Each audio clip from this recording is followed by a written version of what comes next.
Be ready.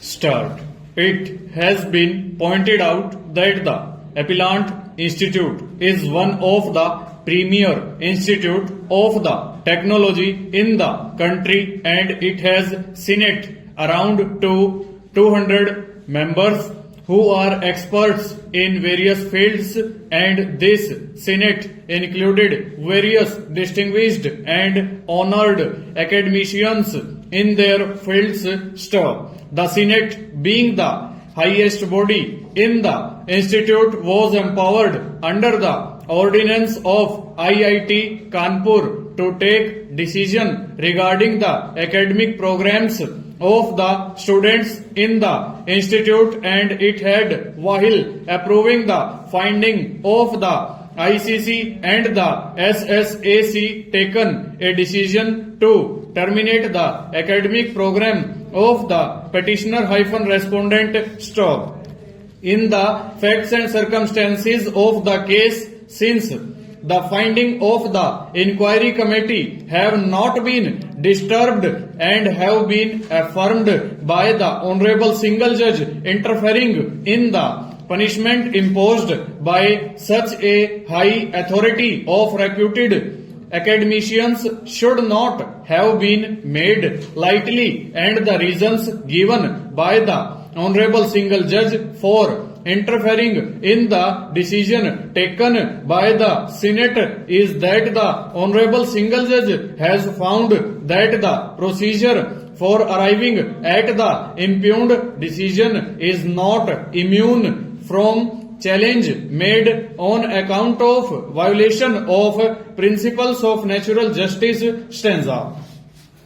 In the judgment impugned, it has been observed that the complaint dated 27th November 2015, on the basis of which inquiry was instituted against respondent number 1, had not been placed on record, and that its contents ought to have been disclosed to the petitioner, and this complaint has not even been placed before the court.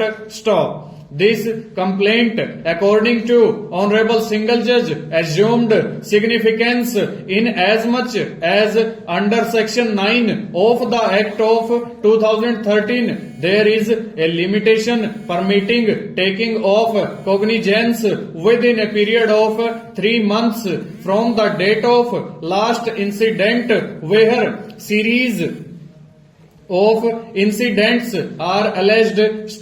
It has been observed by the Honorable Single Judge that only complaint which has been brought on record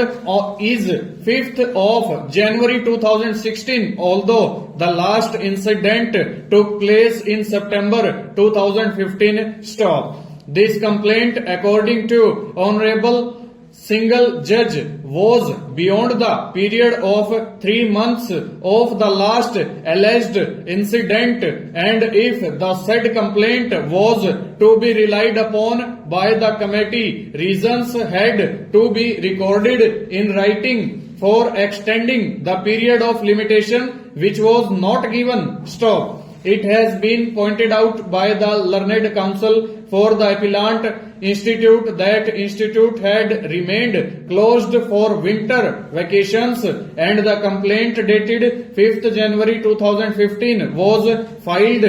detailing the instances from January 2014 onwards till September 2015, and it was not necessary for the Appellant Institute to bring the said complaint dated 27th November 2015 on record, as the complaint dated 27th November 2015 was not made part of the regular fact finding inquiry but was only the basis for the